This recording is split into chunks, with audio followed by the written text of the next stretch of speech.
Bismillahirrahmanirrahim. Monggo kita sesarengan membahas pasal yang selanjutnya dari Kitabul Ahkamiz Zakat. Jadi bab yang menerangkan tentang zakat. Jadi dengan pertemuan sebelumnya yang dikaji oleh Pak Syaifuddin itu membahas tentang nisab atau batas dari sesuatu yang mana wajib dikeluarkan zakatnya. Contohnya nopo? Contohnya nantinya ada zakat tanaman atau zakat panen dari tanaman. Itu makanan pokok biasanya beras, gandum itu wajib dipun zakati nek pun mencapai nisabnya. Nisab itu apa? Batas. Jadi nggak semua nantinya petani itu harus mengeluarkan zakat, nggak. Jadi kalau misal petaninya hanya punya lahan beberapa meter persegi saja, maka dia nantinya tidak perlu mengeluarkan zakat selama nisabnya belum terpenuhi dalam 1 tahun. Ini. Tapi kalau dalam 1 tahun dikira-kira nantinya kok dia nisabnya itu terpenuhi. Contohnya seorang maklar tanah atau dia juragan tanah. Dia punya sawah berhektar sampai katakanlah 1000 hektar. Ditanduri atau ditanami beras semua atau pari semua. Maka nantinya ketika dia panen, maka dia wajib mengeluarkan zakat sesuai dengan hasil panennya. Tapi kalau untuk tumbuhan seperti yang dulu dijelaskan oleh Pak Syaifuddin, jadi kalau untuk tumbuhan itu nantinya ada 2 faktor. Yang pertama, apakah tumbuhan itu disirami dengan air hujan nopo air pribadi? Maksudnya air pribadi itu nopo air ingkang mompo piyambak. Nek air hujan dalam artian air yang gratis. Jadi nanti ada perbedaan antara mana yang disirami dengan air yang gratis atau yang mana yang disirami dengan air yang mengeluarkan biaya. Kita nggak bisa memungkiri bahasanya ada beberapa komoditas yang harusnya dia itu gratis, tapi akhirnya memerlukan biaya untuk mengeluarkan. Contohnya itu tadi air. Ada beberapa area persawahan yang akhirnya dia harus mengeluarkan biaya tambahan untuk menggunakan pompa ini. Terus ada juga zakat itu tentang hewan ternak. Hewan ternak itu mencakup nopo mawon. Pertama ada unta, ada sapi, ada kambing, ada domba. Jadi mbok menawi niki nggih nek teng Domblaan kok wonten sing ternak jerapah. Alhamdulillah jenengan boten pikantuk nisab zakat niki wau. Terus boten perlu mengeluarkan zakat. Karena apa? Karena jerapah ini tadi dia tidak masuk dalam kategori hewan ternak yang normal. Ibu. Tapi memang kalau saya katakan akhir-akhir ini itu banyak orang yang mengembangkan, salah satunya adalah rusa. Ibu. Contohnya nek jenengan tindak teng Solo mriko wonten lapangan kula supe namine. Niko di sana itu banyak rusa yang dibiarkan bebas di lapangan. Niko nek betul lare alit penak bapak-bapak ibu. Terus saged napa makane rusa niku wau. Mengke kedak ngatos-ngatos kok menawi disudut napa pripun kan. Soalnya memang tidak dikekang itu tadi. Itu. Jadi ada beberapa hewan ternak yang masuk dia itu di kategori yang harus diberikan atau dikeluarkan zakatnya. Bismillahirrahmanirrahim. Hari ini kita akan membahas dari kategori zakat yang lain. Faslun utawi iki iku fasal suwiji. Wa nisabud dzahabi utawi nisabe emas. Nah ini kita akan membahas tentang nisab dari benda yang seringkali disukai oleh ibu-ibu, yaitu emas. Emas nek jenengan ten Semar niku mangkene wonten 10 karat, wonten 17 karat. Itu kalau untuk 24 karat setahu saya itu hanya dalam bentuk logam batangan. Itu biasanya nek bapak-bapak bagi numbaske paling boten nggih 12 karat ngoten niku Bapak. Nek boten nggih 17 karat. Iku alhamdulillah mangkene saged maringi ibu-ibu ngoten niku. Karena apa? Karena memang emas itu identik dengan seorang wanita. Karena apa? Karena di dalam emas di dalam Islam dikatakan orang Muslim laki-laki itu tidak boleh sama sekali memakai perhiasan yang terbuat dari emas. Itu buat emas. Dan juga nantinya sutra. Tapi kalau untuk sutra itu nantinya ada keringanan. Kalau sutranya dia itu gabungan dengan kain yang lain, maka masih diperbolehkan. Tapi ada komposisinya berapa persen dan berapa persen. Tapi kalau untuk urusan emas, mohon maaf bapak-bapak di sini mboten saged ngagem gelang emas nggih. Dadosé mboten saged kados ibu-ibu nek pas arisan niku gelange ngantos siput ngoten niku mboten saged. Ngoten nggih. Jadi emas itu. Jadi kalau kita bahas juga dengan emas, kenapa kok emas itu tidak boleh digunakan untuk kaum laki-laki? Jadi ternyata ada penelitian medisnya.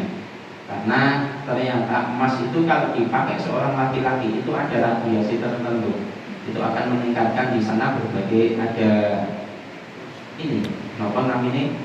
Ada chance atau dia itu nantinya suatu kondisi yang memungkinkan munculnya penyakit. Tapi kalau untuk perempuan aman, gitu. Karena perempuan diberkahi oleh Allah dengan metode detoksifikasi alami dalam artian haid itu. Jadi perempuan memang diciptakan oleh Allah seperti itu. Jadi banyak perbedaan antara laki-laki dan perempuan. Contohnya nopo perempuan itu nek tiap estri ibu-ibu teng mriki kan ayu-ayu sedanten to.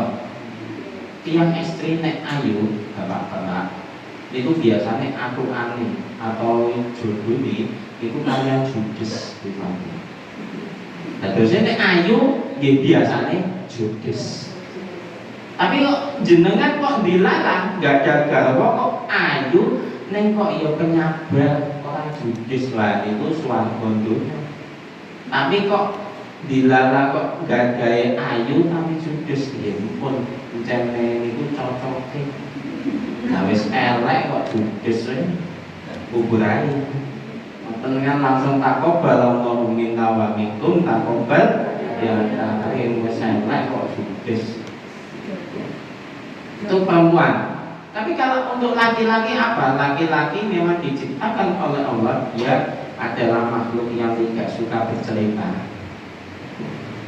Jadi nggak heran bapak-bapak nggak ada masalah biasanya buatan cerios garwane tapi nopo medal saking liya lenggah ten teras nyalake rokoke terus ses itu akhirnya mikir aduh pancingku kok pedot ini bapak-bapak memang seperti itu. Jadi ada pembagian-pembagian kalau di dalam Islam antara laki-laki dan perempuan. Untuk apa? Supaya saling meninggikan martabat masing-masing. Seperti yang kita tahu, kalau di zaman jahiliyah dulu, perempuan ini non sewu ibu-ibu. Ketika mereka itu perempuan, mereka itu akan diasingkan. Jadi ada suatu tempat di mana tempat itu memang dibangun khusus untuk perempuan yang sedang haid. Dikatakan kalau zaman jahiliyah dulu perempuan yang sedang haid itu adalah perempuan yang membawa penyakit. Padahal sebaliknya perempuan yang sedang haid itu malah sedang berusaha membersihkan nantinya. Ibu. Kita lanjut. Wa nisabud dhahabi lan utawi nisabe emas iku isruna mithqalan. Iku isruna 20 apane mithqalan mithqale atau kadarnya. Itu. Nun sewu. Sebentar nggih. Kalau untuk kadar itu memang nantinya ada berbagai perbedaan. Contohnya ada berbagai perbedaan antara niki volume, berat dan sebagainya. Karena apa? Ulama itu nggak cuma satu. Ada yang dari Irak, ada yang dari Baghdad, ada yang dari Mesir dan sebagainya. Akhirnya apa? Akhirnya satuan beratnya itu berbeda-beda. 20 miskol kalau di satu tempat itu nggak mesti sama dengan 20 miskol di tempat lain. Kalau saya mengandaikan itu paling gampang seperti ini. Nek di orang Indonesia ngangguk niku artinya nopo? Nek ada orang Indonesia Mas sampean sampun dahar dijawabi ngeten. Berarti sampun atau sudah atau iya. Tapi jenengan pun dahar berarti dereng atau belum atau tidak. Berbeda dengan India. Ayo kita ke sana ke lapangan. Oke. Nanti ningali. Biasanya ibu-ibu nek ningali drama India ngoten niku acang, ngoten niku kan. Orang India kalau menggelengkan kepala malah dia artinya adalah dia menyetujui. Ini perbedaan kultur. Jadi memang harus disamakan antara yang satu dengan yang lain. Alhamdulillah saya itu sudah dapat semacam tabel konversi itu antara yang satu dengan yang lain. Sebentar ya, saya buka dulu.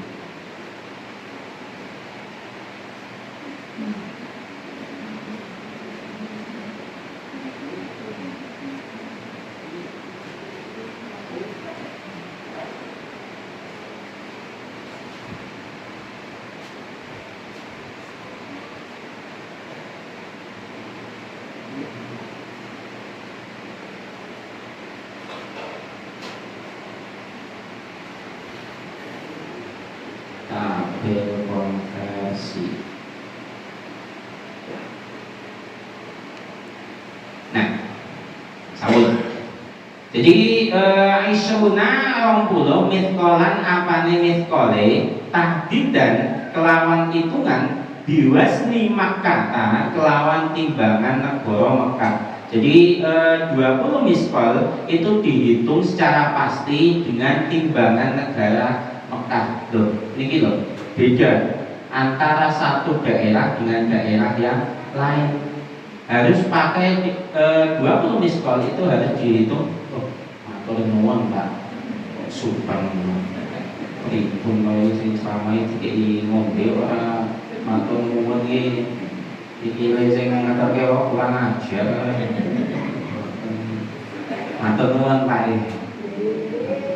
Jadi kembali ke tadi, ini adalah hitungannya dengan Mekah. Karena apa? Karena nanti sekali lagi antara Baghdad, Mesir dan berbagai ulama yang lain itu ada perbedaan pendapat. Wal mithqalu dirhamin, wal mithqalu lan utawi sak miskol iku dirhamin sak dirhamun sak dirham wa salah satu asbain lan sepertujuh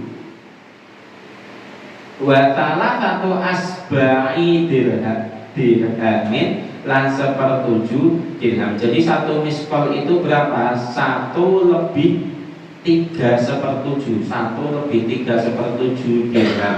Niku sepinten Ibu? Masalahnya nopo kula ket riyen iki matematika radi error ya Bapak-bapak Ibu-ibu. Jadi kalau di dalam fikih nuwun sewu nggih, nuwun sewu. Di dalam fikih yang sering kali saya hindari kalau di dalam fikih itu adalah pembahasan tentang dua. Yang pertama zakat dan yang kedua adalah warisan. Karena apa? Karena di sana ada hitungan 1/3/7. Nah, itu pinten jar? 1/3/7 dari 10 kilo misal. Wonten sing saged 1/3/7 dari 10 kilo. Monggo bapak-bapak ibu-ibu. Masalah itu lo mboten tekan nek uteke semonten niku. Kula ten SD riyen niku rapot kelas 6 niku sedasa. Luar biasa. Keranten napa diajari nek ten SD 2 tambah 2 sama dengan 4, 1 tambah 1 sama dengan 2. Melebet ten SMP Breten. Bukan lagi 1 tambah 1 sama dengan 2, tapi X plus Y sama dengan Z. Kok iso? Maka semenjak itu saya udah mulai membenci yang namanya nomor. Mohon sewu nih. Hanya semenjak itu waduh nek matematika walah mumet. Tapi kalau untuk fikih yang lain, alhamdulillah saya masih masuk. Jadi 1 miskol itu adalah 1/3/7 dirham. Wa fihi lan iku tetep ing dalem nisabe emas, wa fihi ai nisabit zahabi ing dalem nisabe emas iku rubu'ul ushri iku seperempate sepersepuluh loh, seperempate sepersepuluh niku bingung jam. Seperempate sepersepuluh. Seperempate sepersepuluh. Ibu-ibu biasanya nek sing terpokkan itu biasanya sing pinternya sendiri. Seperempate sepersepuluh. 2,5. Nggih, bahasane niku. Seperempate sepersepuluh kok ora gawe 2,5 wae to musuh nefe. Itu kan perbedaannya ini Gus, seperempatnya sepersepuluh, seperempatnya sepersepuluh, oke, 2,5 terus Bu, pinter Bu, matematikanya sedoso Bu, alhamdulillah. Bahwa lan utawi rubu'ul usyr iku nisfu mithqalin iku setengah miskol. Wa fi malan iku tetep ing dalem perkara zada nambahi sapa musannaf ala isrina ing atase 20 apane miskolan miskole. Jadi pertama nisabnya emas yang wajib orang itu mengeluarkan zakat adalah dia 1/4 dari 1/10 dalam artian 2,5 dari keseluruhan jumlah emas. Contohnya, kalau seseorang itu dia punya 100 kg emas, amin, pulau saya amin, nek jenengan Bu, nek pulau ngamin mawon 100 kilo emas ya. Kalau 100 kg emas, maka yang wajib dikeluarkan dari zakatnya berarti 2,5 itu Bu ini Bu. 2,5 dari 100 kilo.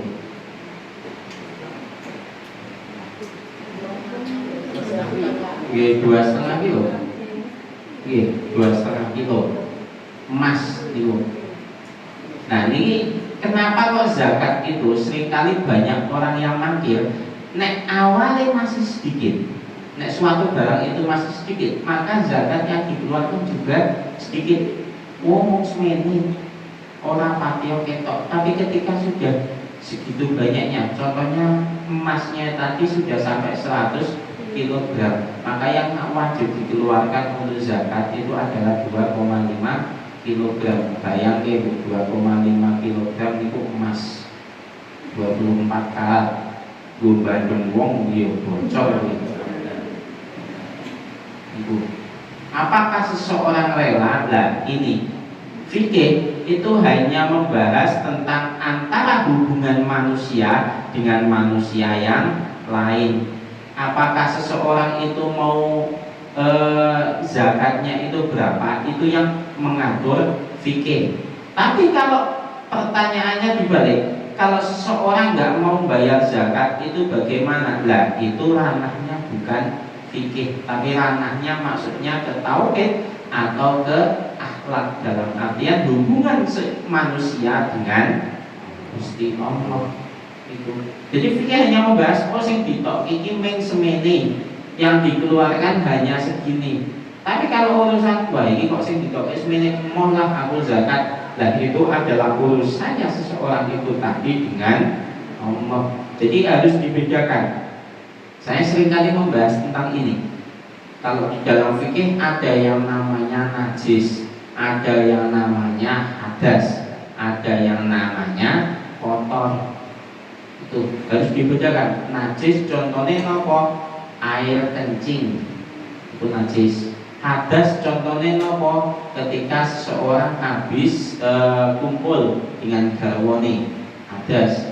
Tapi kalau kotor contohnya bagaimana? Contohnya jenengan niki wau niki kan mau ora dijawab gitu.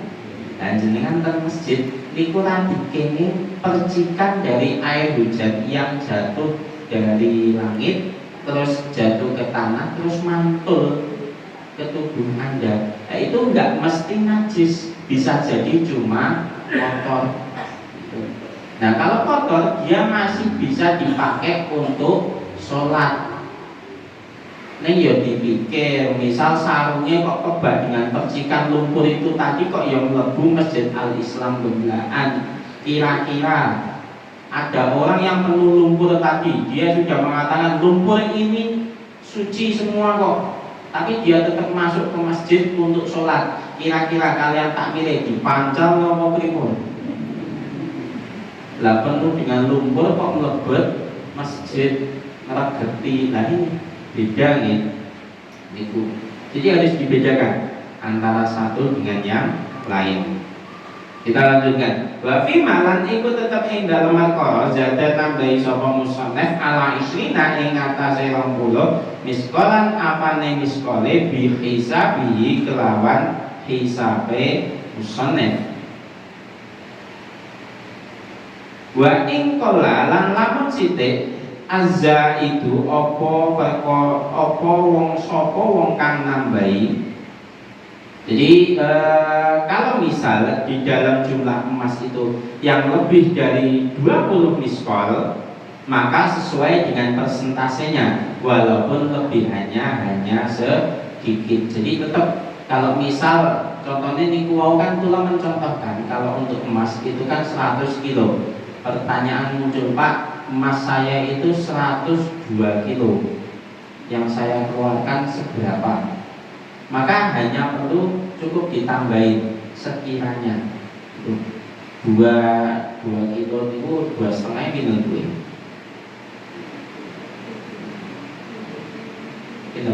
seperapatnya itu.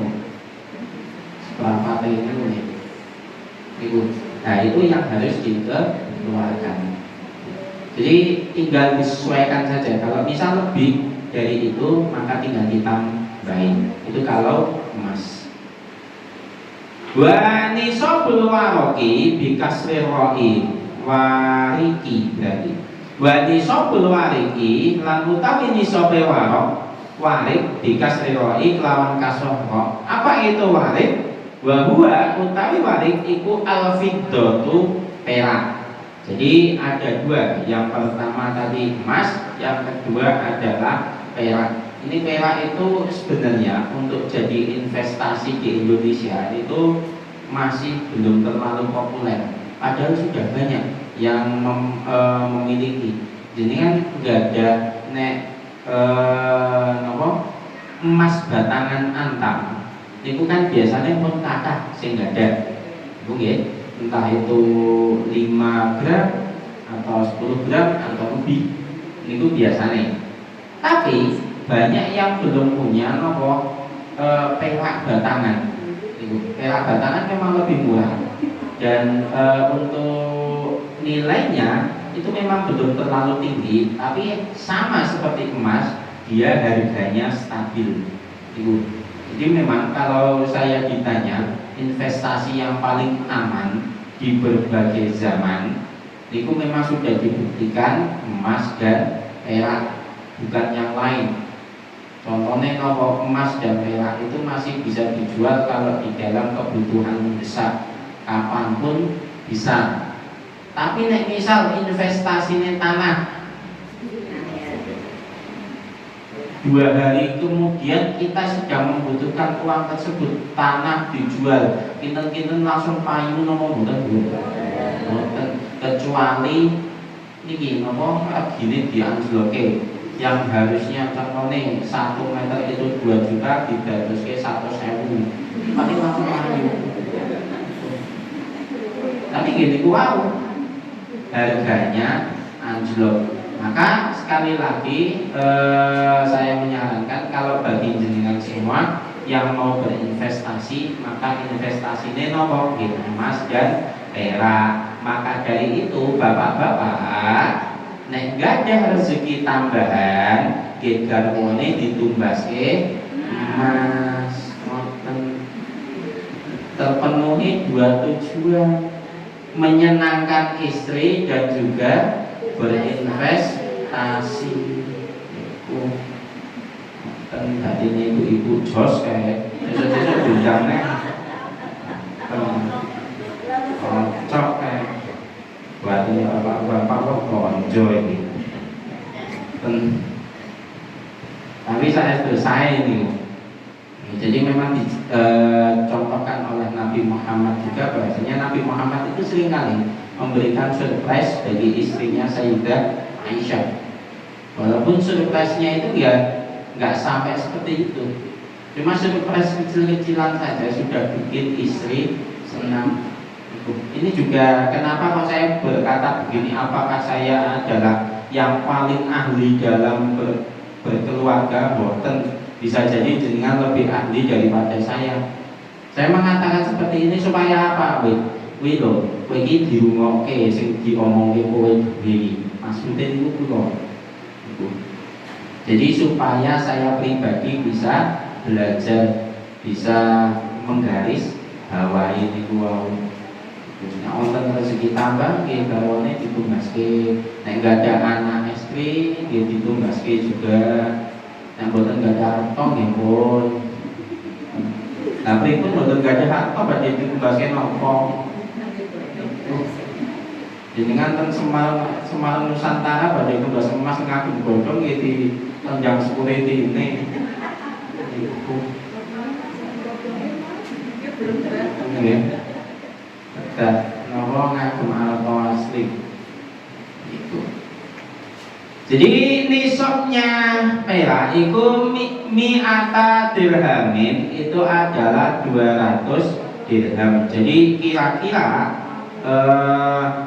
nisabnya perak itu kalau dia sudah mencapai 200 dirham. Kalau tadi emas itu hanya 20 miskol. 20 miskol dalam artian 1 miskol itu adalah 1/3/7. Pinten wae niku 1/3/7. Jadi kira-kira nggih 30-an mungkin 30-an dirham kalau untuk emas. Tapi kalau untuk perak dia nisabnya adalah 200 dirham. Loh Pak, kenapa kok emas nggak pakai per-peran seperti emas? Kalau perak kenapa kok nggak pakai seper tadi seperti emas tadi? Karena dirham itu adalah mata uang yang terbuat dari perak. Jadi kalau di dalam orang Arab dulu, niku ada 2 mata uang. Yang pertama adalah dinar, yang kedua adalah dirham. Nah, dinar niku terbuat dari emas, tapi kalau dirham terbuat dari perak. Niku. Maka kenapa kok nisabnya perak ini tadi nggak pakai seper, misal 3/7 atau 2/5? Kenapa nggak seperti itu ya? Karena memang sudah terbuat dari perak sendiri. Itu. Dan salah satunya saya dengar itu emas di Arab sana itu kualitasnya jauh lebih bagus daripada di Indonesia. Terutama di segi kemurniannya. Maka jenengan nek dilalah kok nggak ada apa di kantor rezeki, nggak ada kesempatan kagem ziarah tentang tanah suci, maka salah satunya oleh-olehnya bagi tetangga sekitar yang paling bagus adalah dinar wau. Cobi jan. Wah kayak tonggoku baru saka umroh, baru saka haji, gawane ngomong emas dibagi tangga-tanggane alhamdulillah. Paling saya niku. Tapi nek mboten saking nggih pripun nggih pun jajan mawon. Iku nggih, tapi paling bagus memang emas. Saya seringkali dengar tentang itu. Wa fihi lan iku tetep ing dalem nisab rubu'ul usri utawi seperempate sepersepuluh. Wa huwa utawi rubu'ul usri iku khamsatu darahima iku 5 dirham. Wa fima lan iku tetep ing dalem perkara zadakan nambahi sapa wong alal mi'ataini ing atase 200 bisa bihi kelawan isabe wong. Jadi dari 200 dirham yang dikeluarkan itu kira-kira 5 dirham. Itu beda dengan emas tadi. Jadi kalau emas kalau 100 kg yang dikeluarkan adalah 2,5 kg. Tapi kalau perak dari 200 kg misal yang dikeluarkan kira-kira cuma 5 ini gimana? 5 kg mungkin. Jadi memang lebih banyak. Tapi mata uangnya atau harganya kan berbeda antara emas dan perak. Jadi banyak perbedaan. Wa ing qala lamun luwih sithik apa azza itu perkara kang nambahi wala syai'a lan ora ana suwi-wiji iku maujud fil mansyuhi ing dalem mansyuh min dzabin saking emas au fiddatin utawa perak hatta ya belugo sehingga tekan apa dzahab wa fiddah khalisatan ing dalem ikhlase disobat ini sope. Jadi sekali lagi untuk nisabnya emas non sewu sakderenge kula tanglet niki sebelum saya menjelaskan ini tentu ini wonten pedagang emas atau perak wonten. Oh berarti nggak masalah kalau saya mengatakan ini. Jadi nisabnya emas itu adalah 20 miskol dalam artian kira-kira 1/3/7 ini tadi dirham. Tapi kalau untuk perak dia dari 200 dirham maka yang wajib dikeluarkan adalah 5 dirham. Jadi kalau misal saat ini kula tanglet kalau untuk perak nisabnya perak itu adalah 200 dirham. Kalau seseorang punya perak itu hanya mencapai 199 dirham, maka apakah dia wajib mengeluarkan zakat atau mboten? Mboten. Karena apa? Karena dia tidak mencapai nisab. Perhitungannya bagaimana? Perhitungannya dalam 1 tahun itu bukan dalam tiap hari nggih. Tiap hari nggih bongko dalam 1 tahun semua zakat ternak, zakat tumbuhan, zakat emas dan perak itu hitungannya dalam 1 tahun. Tapi kalau mulai dalam contohnya 1 tahun itu mulai dari 1 Januari kok begitu dia sampai 1 Januari lagi kok belum mencapai nisab, maka walaupun tahun kemarin dia bisa zakat, tapi untuk tahun selanjutnya dia nggak perlu zakat. Karena apa? Karena nggak mencapai nisab itu. Tapi banyak pertanyaannya, Pak, kalau ada orang sebenarnya dia sudah mencapai nisab, cuma begitu tanggal 31 Desember sebelum tanggal 1 Januari, tanggal 31 Desember dia niku nyade emase. Ben nopo ben boten zakat.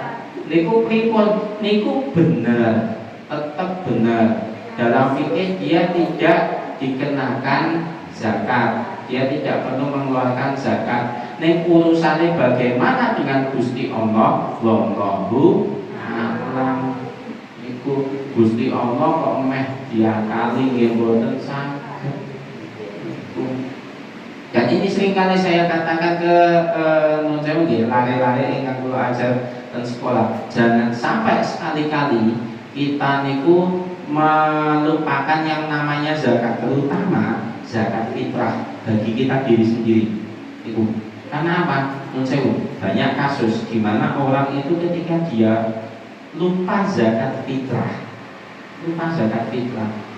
dalam beberapa kejadian selanjutnya dia itu entah kenapa beberapa kali mendapatkan ini kalau saya katakan ketidakberuntungan. Itu kata molone, kata bencana nanya karena apa? Karena tubuhnya belum dibersihkan. Itu maka sangat penting sekali kita itu zakat fitrah setahun sekali. Itu jangan sampai lupa. Itu paling enggak bagi diri kita maupun keluarga kita.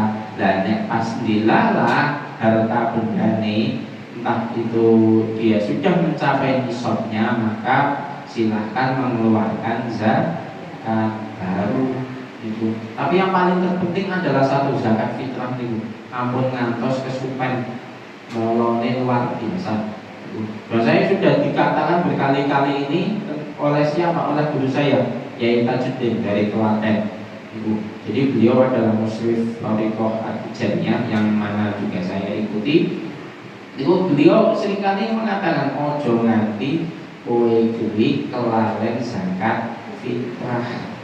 Itu dalam artian contohnya nopo? Contohnya nggih, tiang istri niku mau, tiang istri yang siklus haidnya dia kok teratur, kok tiba-tiba suatu hari kok siklus haidnya tidak teratur, itu mesti wonten napa-napa istilah itu, entah niku moodnya atau rasa emosinya itu nantinya nggak stabil. Jadi ada kalau saya katakan sebab akibatnya. Maka sekali lagi saya mengatakan jangan sampai kita sekali-kali kelupaan yang namanya zakat fitrah. Bismillahirrahmanirrahim. Wala yajibulan ora wajib, wala yajibulan ora wajib fil khulli ing dalem ma maknal khul di dalam benda campuran. Wala yajibulan ora wajib fil khulli ing dalem perkara kang dicampur al-mubahi kang mubah al-mubahim akan mubah zakatan ing zakat. Wala yajibulan ora wajib fil khulli ing dalam perkara kang dicampur al-mubahi kang mubah non sewu zakatun apa zakat. Jadi kalau suatu barang itu adalah campuran, maka dia tidak perlu untuk dizakati. Contohnya banyak nih. Jadi emas itu seringkali kalau untuk cincin pernikahan, kalau zaman sekarang, lari-lari zaman sekarang atau anak muda zaman sekarang yang mau menikah, itu seringkali cincin emas itu digabung dengan yang namanya logam palladium. Nah kalau contohnya seperti itu bagaimana? Maka tidak perlu untuk dizakati, dia nggak termasuk dari sesuatu yang bisa dihitung ke nisab. Jadi misal dia 190 yang tadi perak, dia punya perak 199 dirham perak murni, tapi yang 1 dirham ternyata nopo perak dicampur dengan besi contohnya. Maka bagaimana? Maka dia tetap tidak masuk nisab dari zakat. Karena yang 1 dirham niku wahu itu adalah campuran. Itu yang dihitung cuma yang murni. Itu. Jadi tidak masuk itunya. Oke. Amal muharramu, amal mahrumu, anapun utai perkara kang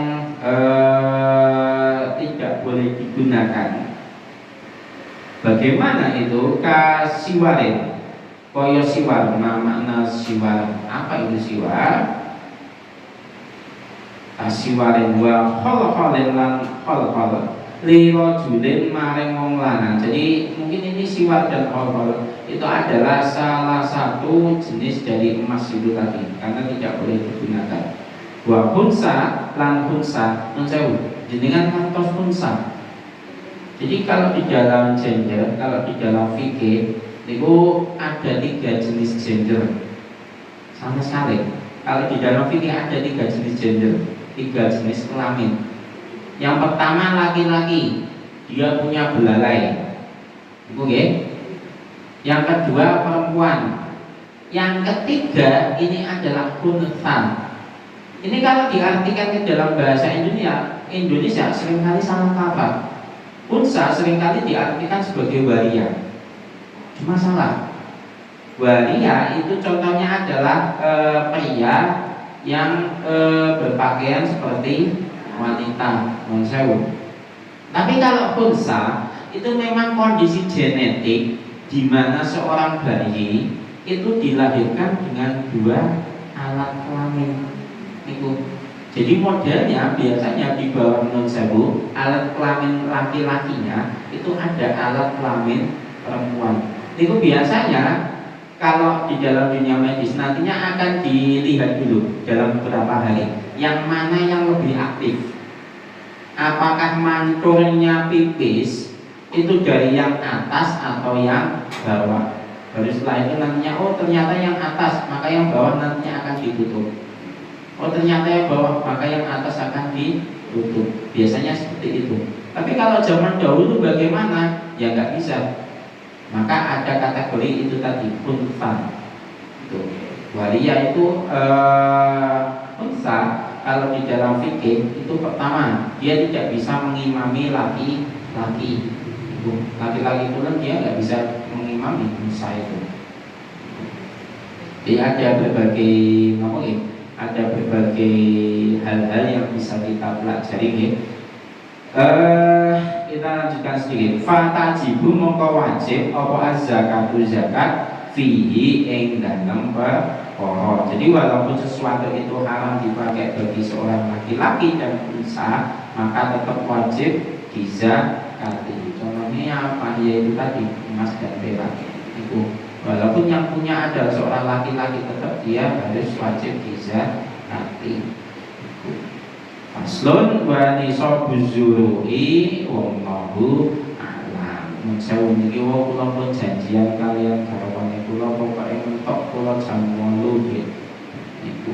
Masalahe lare kula niki fase nembe dugi fase sleep regression. Sleep regression niku napa? Di mana seorang bayi niku jam sonten ngantos jam 09.00 niku tilem, jam 11 ngantos jam 1 niku melek ombo. Akhirnya bapak lan ibuke sing kedah gendong. Ibu kula ganti yang sif-sifan. Setiap setunggal jam menika dik kalian kula tilem. Setunggal jam selanjutnya kula dibuka garwane kula Mas, gantian kula sing gendong. Saya lari kula mboten purun di nomor disukake ten kasut niku ngono tadi gendong disukake kasut seperti mawon ono wah. Makanya sudah beberapa hari ini saya masih kurang tidur.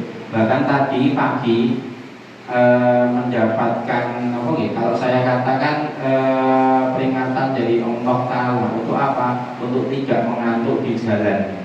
Tadi pagi saya berangkat ke sekolah itu nabrak trotoar. Saking ngantuk kalau matanya budak-budak gila terlalu ketinggian. Tapi ini pula yang baru saya alami sebagai seorang orang tua baru. Nah, jenengan sedanten kan sampun ngraoske sedanten nggih. Nek ibu-ibu sapa nggih, nek bapak-bapak pripun Pak? Ya rek napa mboten? Ayo. Kedae malah nderek ya Pak. Jadi memang peran untuk membentuk seorang anak, merawat dan membimbing, momong anak itu bukan cuma peran seorang istri, tapi juga peran seorang suami, peran bapak dan ibunya. Ibu nggih? Oke, sekali lagi nun sewu saya harus mengakhiri kajian kita lebih jauh, kurang lebihnya mohon maaf. Nun sewu mboten wonten daftar ingkang perlu dihubungi Al-Fatihah.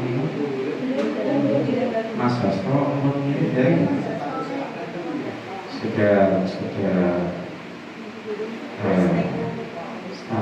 apa? Wonten nih. Saking Mas Hasto nih wonten nomor share-sharean ingkang perlu dipun kirimi alfabet, bener?